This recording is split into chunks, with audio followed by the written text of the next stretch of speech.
আমি মুসলমান, আমার কাছে মসজিদে আকসা এত গুরুত্বপূর্ণ হওয়ার এক নম্বর কারণ হইল সেখানে রাসূলুল্লাহ সাল্লাল্লাহু আলাইহি ওয়াসাল্লামের গমন স্থল ইসরা মিরাজ সেখানে সংঘটিত হয়েছে। ইসরা মিরাজের সময় সেখানে রাসূল গেছে না? আল্লাহ পাক রব্বুল আলামিন বলেন, সুবহানাল্লাযী আসরা বিআবদিহি লাইলাম মিনাল মাসজিদিল হারামি ইলাল মাসজিদিল আকসাল্লাযী বারাকনা হাওলাহু লিনুরিয়াহু মিন আয়াতিনা ইন্নাহু হুয়াস সামিউল বাসীর। আল্লাহ পাক রব্বুল আলামিন বলেন, পুত পবিত্র ওই সত্তা যিনি তার বান্দাকে রাত্রিবেলা মসজিদে হারাম থেকে মসজিদে আকসায় ভ্রমণ করিয়েছিলেন। তাইলে মসজিদে আকসা আমার কাছে তথা গোটা বিশ্বের মুসলিমের কাছে এত গুরুত্বপূর্ণ হওয়ার প্রথম কারণ হইল সেখানে রাসূলের কদম পড়েছে। রাসূলের কদম পড়েছে। মসজিদে আকসা, জেরুজালেমের মসজিদে আকসা আমি মুসলমান তথা গোটা পৃথিবীর মুসলমানদের কাছে গুরুত্বপূর্ণ হওয়ার 2 নম্বর কারণ হইল সেটাও হলো মুসলমানদের প্রথম কিবলা। মুসলমানদের প্রথম কিবলা কি? মসজিদে আকসা। দ্বিতীয় হিজরিতে শাবান মাসের মাঝামাঝি সরকারের দো আলম কিছু সংখ্যক সাহাবীদেরকে দিয়ে মদিনার অদূরে বনু সালামার মসজিদে জোহর মতান্তরে আসর 3 মতান্তরে 2 রাকাত যখন শেষ করলেন তখন আল্লাহ পাক রব্বুল আলামিন কোরআনের আয়াত নাযিল করলেন, ফাওয়াল্লি ওয়াজহাকা শাতরাল মাসজিদিল হারাম ওয়া হাইসু মা কুনতুম ফাওয়াল্লু ওজুহাকুম শাতরাহ। হে নবী মুহাম্মদ, আপনি আপনার চেহারাকে মসজিদে আকসা থেকে ফিরিয়ে মসজিদে হারাম অর্থাৎ বাইতুল্লাহর দিকে ফেরান। এখন থেকে যখনই নামাজ পড়বেন নামাজের সময় আপনাদের চেহারাকে বাইতুল্লাহ অর্থাৎ মসজিদে হারামের দিকে ফেরান। তাইলে দ্বিতীয় হিজরিতে শাবান মাসের মাঝামাঝি রাসূল সাল্লাল্লাহু আলাইহি ওয়াসাল্লাম কিছু সংখ্যক সাহাবায়ে কেরামদেরকে নিয়ে মদিনার অদূরে বনু সালামায় জোহর মতান্তরে আসর যখন 3 অথবা 2 রাকাত শেষ করলেন এমন সময়ে আয়াতটা নাযিল হইল, হে নবী, এখন থেকে মুসলমানদের কিবলা আর মসজিদে আকসা না, মসজিদে হারাম তথা বাইতুল্লাহ।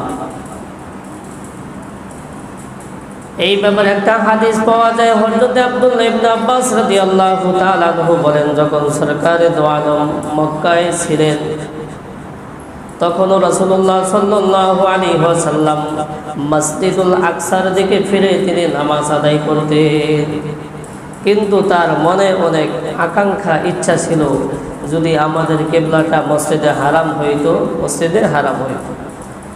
আল্লাহ পাক সেই ইচ্ছা এক সময় পূরণ করেছেন। শুধু কি তাই, রাসূলুল্লাহ সাল্লাল্লাহু আলাইহি ওয়াসাল্লাম যখন হিজরত করলেন, হিজরত করার পরও 16 মতান্তরে 17 মাস পর্যন্ত মসজিদে আকসার দিকে ফিরে নামাজ আদায় করেছেন। এরপরে এই আয়াত নাযিল হয়েছে। তাইলে আমি মুসলমান, আমার কাছে মসজিদে আকসা এত গুরুত্বপূর্ণ হওয়ার 2 নম্বর কারণ হইল এটা মুসলমানদের প্রথম কিবলা। আর মসজিদে আকসা এত গুরুত্বপূর্ণ হওয়ার 3 নম্বর কারণ হইল এই পৃথিবীর বুকে মসজিদে আকসা হইল দ্বিতীয় নির্মিত ঘর। হযরত আবু যর গিফারি রাদিয়াল্লাহু তাআলা আনহু বলেন, ইয়া রাসূলুল্লাহ, ইয়া হাবিবাল্লাহ, এই পৃথিবীর বুকে নির্মিত সর্বপ্রথম ঘর কোনটি? সরকারে দো আলম বলেন, এই পৃথিবীর বুকে সর্বপ্রথম নির্মিত ঘর হইল মসজিদে হারাম। মসজিদে হারাম। হযরত আবু যর গিফারি রাদিয়াল্লাহু তাআলা আনহু এরপর আবার জিজ্ঞাসা করলেন, ইয়া রাসূলুল্লাহ, ইয়া হাবিবাল্লাহ, এই পৃথিবীর বুকে নির্মিত ঘর দ্বিতীয় ঘর কোনটি? আল্লাহর হাবিব বললেন, এই পৃথিবীর বুকে দ্বিতীয় নির্মিত ঘর হইল মসজিদে আকসা। আবু যর গিফারি রাদিয়াল্লাহু তাআলা আনহু বলেন, ইয়া রাসূলুল্লাহ, ইয়া হাবিবাল্লাহ, এই 2 ঘরের মধ্যে ব্যবধান কত বছরের? আল্লাহর হাবিব বলেন এই দুই ঘরের মধ্যে ব্যবধান হইল 40 বছরের। কত বছরের? এই হাদিসটা বুখারী শরীফের মধ্যে আছে 40 বছরের। তাইলে আমি মুসলমান, আমার কাছে মসজিদে আকসা এত গুরুত্বপূর্ণ হওয়ার 3 নম্বর কারণ হইল এটা পৃথিবীর বুকে নির্মিত দ্বিতীয় ঘর। 4 নম্বর কারণ হইল হযরত সুলাইমান আলাইহিস সালাতু ওয়াস সালাম যখন জিনের মাধ্যমে, জিন জাতিদের মাধ্যমে মসজিদে আকসার নির্মাণ কাজ সমাপ্ত করলেন, তখন সুলাইমান আলাইহিস সালাতু ওয়াস সালাম 3টা দোয়া করেছিলেন। 1 নম্বর দোয়া করেছিলেন, ইয়া রব্বুল আলামিন, আপনি আমাকে এমন শাসন ক্ষমতা দেন, আগেও কাউকে দেওয়া হয় নাই, পরেও কাউকে এমন শাসন ক্ষমতা দেওয়া হবে না। আল্লাহ পাক দোয়া কবুল করেছেন, শাসন ক্ষমতা দিয়েছে না তখতে সুলাইমানি। আর কাউকে দেওয়া হয়েছে? দেওয়া হয় নাই। আল্লাহ পাক দোয়া কবুল করেছেন। আরেকটা দোয়া করেছিলেন, ইয়া রব্বুল আলামিন, আমি যেন সুবিচার ইনসাফ কায়েম করতে পারি, এটাও আল্লাহ পাক কবুল করেছিলেন। আরেকটা দোয়া করেছিলেন, ইয়া রব্বুল আলামিন, এই মসজিদে আকসায় যে ব্যক্তি একনিষ্ঠভাবে নামাজের উদ্দেশ্যে প্রবেশ করবে, আপনি তার পূর্বাপর সমস্ত গুনাহকে ক্ষমা করে দিবেন। এই দোয়াটা কবুল হয় নাই, তবে আল্লাহর হাবিব বলেন আমি আশাবাদী এটাও কি হবে? কবুল হবে, এটাও কবুল হবে। এখন প্রশ্ন জাগে, মসজিদে আকসা সর্বপ্রথম কে নির্মাণ করেছেন? সর্বপ্রথম কে নির্মাণ করেছেন? এই ব্যাপারে ঐতিহাসিকদের 3টি মত পাওয়া যায়। সর্বপ্রথম মসজিদে আকসা নির্মাণ করেছেন বাবা হযরত আদম আলাইহিস সালাতু ওয়াস সালাম। এরপর আরেকটা মত পাওয়া যায়, সর্বপ্রথম নির্মাণ করেছেন নূহ আলাইহিস সালাতু ওয়াস সালামের ছেলে শাম। আরেকটা মত পাওয়া যায় ইব্রাহিম আলাইহিস সালাতু ওয়াস সালাম সর্বপ্রথম নির্মাণ করেছিলেন। সুলাইমান আলাইহিস সালাতু ওয়াস সালাম তো অনেক পরের নবী, অনেক পরের নবী, ঠিক আছে। তো বর্তমান যুগের আধুনিক গবেষকরা তারা বলেন যে সর্বপ্রথম বাবা আদম আলাইহিস সালাতু ওয়াস সালামই নির্মাণ করেছিলেন। কেন? ওই যে বুখারী শরীফের হাদিসের মধ্যে আসছে, 2 ঘরের মধ্যে ব্যবধান হলো 40 বছর। কয় বছরে? 40 বছরে। তাইলে ওই সময় তো আদম আলাইহিস সালাতু ওয়াস সালাম ছাড়া আর কোনো নবী ছিল না, ঠিক নেই, কোনো নবী ছিল না। তাইলে বোঝা গেল সর্বপ্রথম হযরত আদম আলাইহিস সালাতু ওয়াস সালাম নির্মাণ করেছিলেন। এরপর একের পর এক অনেকেই নির্মাণ করেছিলেন। হযরত ইব্রাহিম আলাইহিস সালাতু ওয়াস সালামও নির্মাণ করেছিলেন। আমরা সকলেই জানি ইব্রাহিম আলাইহিস সালাতু ওয়াস সালাম মূর্তি ভাঙ্গার কারণে তাকে আগুনের মধ্যে নিক্ষেপ করেছিল। ইব্রাহিম আলাইহিস সালাতু ওয়াস সালামের জন্মভূমি, মাতৃভূমি হলো ইরাকে। কোথায়? ইরাকে। তো আগুনে নিক্ষেপ করলো, বাবাও ওতে শরীক হইল। এই জন্য তিনি আগুন থেকে 40 দিন পর বের হওয়ার পরে মন খারাপ করে তিনি বললেন এই দেশে আর থাকবো না, এই দেশে আর থাকবো না। তখন তিনি জেরুজালেমের উদ্দেশ্যে, অর্থাৎ মসজিদে আকসা ফিলিস্তিনের উদ্দেশ্যে তিনি রওনা হয়েছিলেন বিবি হযরত সারা আলাইহিস সালাতু ওয়াস সালামকে সাথে নিয়ে। পথিমধ্যে সারার সন্তান হয় না, পথিমধ্যে আবার আসার সময় হাজারা আলাইহিস সালাতু ওয়াস সালামকে বিবাহ করলেন। তো হাজারাকে রাখলেন মক্কায় আর সারাকে রাখলেন মসজিদে আকসায়। এদিকে মক্কায় নির্মাণ করলেন বাইতুল্লাহ, আর এদিকে সারার জন্য নির্মাণ করলেন মসজিদে আকসা। তো তিনিও নির্মাণ করেছিলেন। নূহ আলাইহিস সালাতু ওয়াস সালামের প্লাবনের পরে এটা আবার অক্ষত হয়ে গিয়েছিল, এটাকে পুনরায় তিনি কি করেছেন? নির্মাণ করেছিলেন। যাই হোক, সুলাইমান আলাইহিস সালাতু ওয়াস সালাম নির্মাণ করার পরে 3টা দোয়া করেছিলেন। কি দোয়া? 3টা দোয়া করেছিলেন যে এই ঘরে যারা নামাজ পড়ার জন্য একনিষ্ঠভাবে প্রবেশ করবে, আল্লাহ পাক তাদের সকল গুনাহকে মাফ করে দিবেন। আল্লাহর হাবিব বলেন এই দোয়া কবুল হয় নাই, তবে আল্লাহর হাবিব বলেছেন আমি আশাবাদী অচিরেই দোয়া কবুল হবে। এই জন্য মসজিদে আকসা আমার কাছে এত গুরুত্বপূর্ণ। 5 নম্বর কারণ হইল সরকারে দো আলম বলেছেন 3টা স্থানে, 3টা জায়গায় এমন আছে, 3টা মসজিদ এমন আছে যেখানে সওয়াবের উদ্দেশ্যে সফর করা যাবে। পৃথিবীর আর কোনো জায়গায় সওয়াবের উদ্দেশ্যে সফর করা যাবে না। অনেকে বলে আমার বাবার দরবারে সওয়াবের উদ্দেশ্যে সফর করা যাবে, অমুক অমুক জায়গায় সওয়াবের উদ্দেশ্যে সফর করা যাবে, ভ্রমণ করা যাবে। ভ্রমণ করতে আল্লাহ বলছে কুল সিরু ফিল আরদি, আল্লাহ পাক বলছে তোমরা জমিনে ভ্রমণ করো। তো ভ্রমণ করা যাবে সওয়াবের উদ্দেশ্যে না, 3টি মসজিদে সওয়াবের উদ্দেশ্যে ভ্রমণ করা যাবে। তো 5 নম্বর কারণ হইল আমি মুসলমান, আমার কাছে মসজিদে আকসা এত গুরুত্বপূর্ণ হওয়ার 5 নম্বর কারণ হইল সরকারে দো আলম বলেছেন 3টা মসজিদ এমন আছে যে 3টা মসজিদে সওয়াবের উদ্দেশ্যে ভ্রমণ করা যাবে। তোমরা সকলে সওয়াবের উদ্দেশ্যে 3টা জায়গা ভ্রমণ করবে। 1 নম্বর হইল সওয়াবের উদ্দেশ্যে মসজিদে হারাম বাইতুল্লাহ ভ্রমণ করা যাবে। 2 নম্বর মসজিদে নববী মদিনা একটা মসজিদ আছে, মসজিদে নববী রাসূল সাল্লাল্লাহু আলাইহি ওয়াসাল্লামের রওজা মোবারকের কাছে, তো এখানে সওয়াবের উদ্দেশ্যে ভ্রমণ করা যাবে। 3 নম্বর মসজিদে আকসা, এখানে সওয়াবের উদ্দেশ্যে ভ্রমণ করা যাবে। বাইতুল্লাহ এমন একটা ঘর যেখানে গিয়ে 1 রাকাত নামাজ পড়লে 1 লক্ষ রাকাত নামাজের সওয়াব হয়। মসজিদে নববী এমন একটা ঘর যেখানে 1 রাকাত নামাজ পড়লে 50,000 রাকাত নামাজের সওয়াব হয়। মসজিদে আকসা এমন একটা ঘর যেখানে 1 রাকাত নামাজ পড়লে 1000 রাকাত নামাজের সওয়াব হয়। তাইলে সেখানে সওয়াবের উদ্দেশ্যে তো ভ্রমণ করা যাবে, ঠিক না? জুমার মসজিদে 1 রাকাত নামাজ পড়লে কয় রাকাত সওয়াব হয়? হ্যাঁ, কত? জুমার মসজিদে 1 রাকাত নামাজ পড়লে 500 রাকাত নামাজের সওয়াব হয়। পাঞ্জাগালা মসজিদে যেখানে জুমা হয় না, নিয়মিত জামাত হয়, সেখানে 27, আরেক নামাজ আসছে 25 রাকাত নামাজে কি হয়? সওয়াব হয়। এই জন্য জুমার মসজিদে আমরা চেষ্টা করব 5 ওয়াক্ত নামাজ পড়ার জন্য। আরও জামাতে নামাজ পড়লে অনেক সওয়াব আছে, কি আছে? অনেক সওয়াব আছে। আমাদের কেরাত এমনভাবে শুদ্ধ না, ঠিক আছে? ইমাম সাহেবের নামাজ পড়লে কেরাত পড়া লাগে না। তো বলতেছিলাম মসজিদে আকসা এটা মুসলমানদের কাছে এত গুরুত্বপূর্ণ হওয়ার 5 নম্বর কারণ হইল আল্লাহর হাবিব 3টা জায়গায় সওয়াবের উদ্দেশ্যে ভ্রমণ করতে বলেছিলেন। একটা জায়গা হলো মসজিদে হারাম, যেখানে 1 রাকাত নামাজ পড়লে 1 লক্ষ রাকাত নামাজের সওয়াব হয়। দ্বিতীয়ত মসজিদে নববী, যেখানে 1 রাকাত নামাজ পড়লে 50,000 রাকাত নামাজের সওয়াব হয়।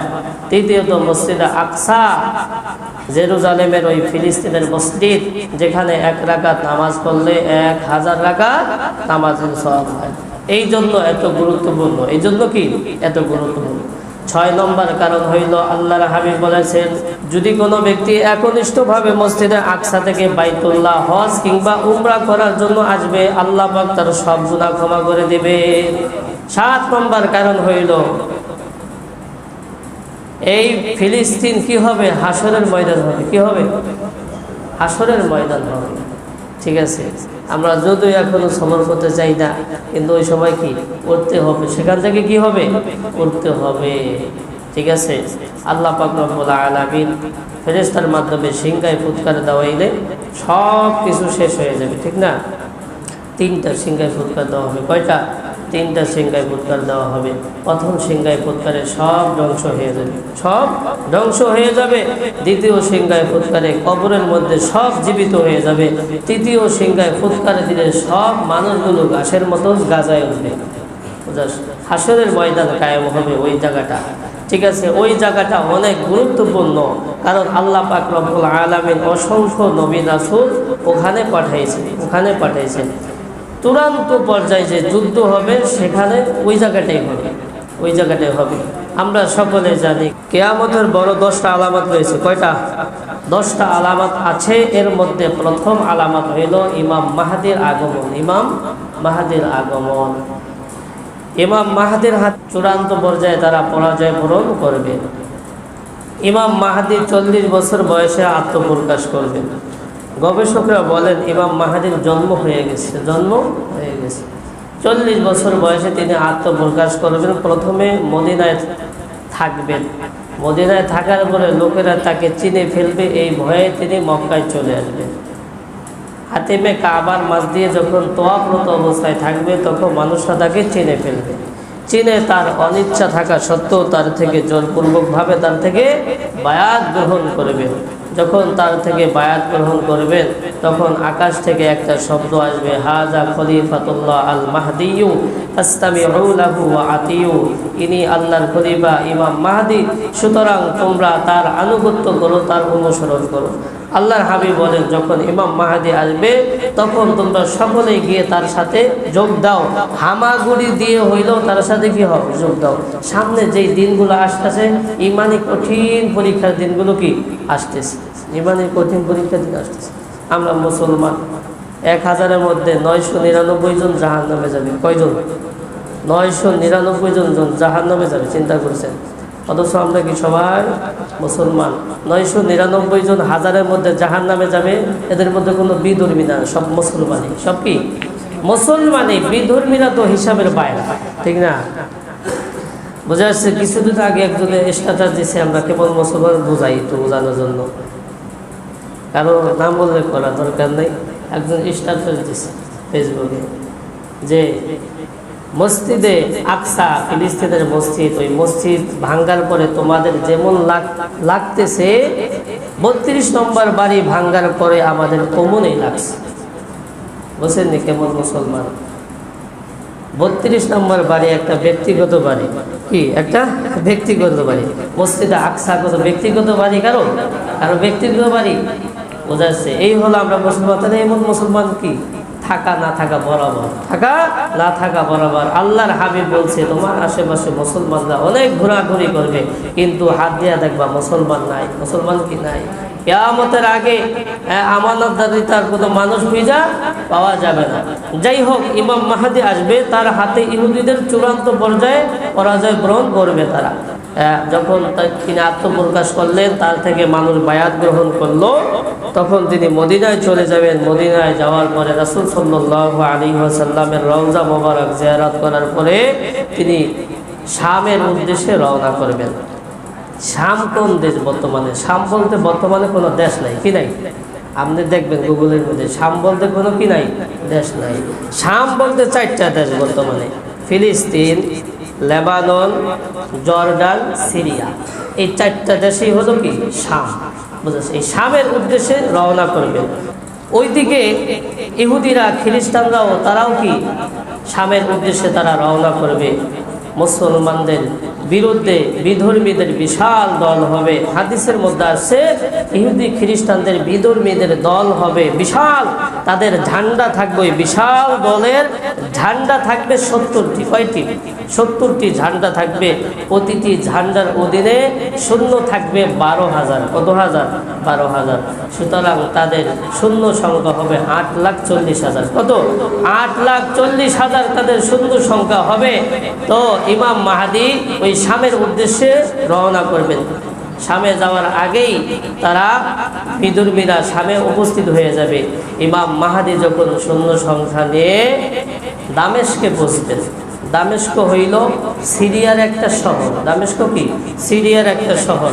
যখন ওখানে যাবেন, ওই সময় ইমাম মাহদির সৈন্যরা 3টা দলে বিভক্ত হয়ে যাবে। কয়টা দলে? 3টা দলের বিভক্ত হয়ে যাবে।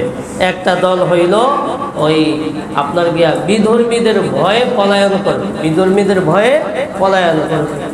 আল্লাহ পাক রব্বুল আলামিন তাদের তওবা কখনো কবুল করবেন না।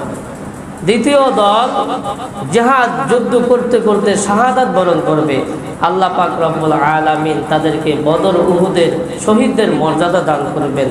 তৃতীয় দল, কিছু সংখ্যক লোক জীবিত থাকবে, আল্লাহ পাক রব্বুল আলামিন তাদেরকে চূড়ান্ত পর্যায়ে বিজয় দান করবেন। তো 3 দিন যুদ্ধ হবে। প্রথম দিন এই প্রতিজ্ঞা করে সকালবেলা বের হবে তাঁবু থেকে, আজকে হয় জয় নাইলে পরাজয়, হয় শাহাদাত বরণ করব নাইলে বিজয় লাভ করব। যুদ্ধ করতে করতে সন্ধ্যা হয়ে যাবে, কিন্তু বিজয় আসবে না। কিছু সংখ্যক লোক শূন্য নিয়ে ইমাম মাহদি আবার তাঁবুতে ফিরে আসবেন। দ্বিতীয় দিন আবার একই প্রতিজ্ঞা করে তারা বের হবে। যুদ্ধ করতে করতে সন্ধ্যা হয়ে যাবে, কিন্তু চূড়ান্ত বিজয় আসবে না। তৃতীয় দিন একই প্রতিজ্ঞা করে বের হবে। আল্লাহ পাক রব্বুল আলামিন ওই দিন মুসলমানদেরকে চূড়ান্ত পর্যায়ে বিজয় দান করবেন, চূড়ান্ত পর্যায়ে বিজয় দান করবেন। তখন এত পরিমাণ মুসলমান মারা যাবে যে গনিমতের মাল পেয়ে সন্তুষ্ট হবে না। কি হবে না? সন্তুষ্ট হবে না। কেন? হাদিসের মধ্যে আছে, এক গোষ্ঠীর মধ্যে যদি 100 জন লোক জিহাদে বের হয়, এই 2-1 জন জীবিত থাকবে, 2-1 জন কি জীবিত থাকবে। আমার কেউ নাই, আত্মীয় স্বজন নাই, আমি সম্পদ দিয়ে কি করব? তো সন্তুষ্ট থাকবে না। তাদেরকে সান্ত্বনা দেবেন ইমাম মাহদী, রাষ্ট্র পরিচালনার কাজে ব্যস্ত থাকবেন। এর কিছুদিন পরে দাজ্জাল বের হবে, দাজ্জাল বের হবে। যাই হোক, ওই দিকে যাব না। দাজ্জালকে হত্যা করবে কে? ঈসা আলাইহিস সালাম। কে? ঈসা আলাইহিস সালাতু ওয়াস সালাম। দামেস্কের একটা মসজিদ আছে, ওই মসজিদের গম্বুজটা হইলো সাদা, আল মানারাতুল বাইজা। লেখা যদি আপনারা সার্চ দেন, ইউটিউবে সার্চ দিলেও পাওয়া যায় কোন মসজিদে ঈসা আলাইহিস সালাতু ওয়াস সালাম আসবে। ঈসা আলাইহিস সালাতু ওয়াস সালামের হাতে দাজ্জাল মারা যাবে। দাজ্জাল কি মারা যাবে।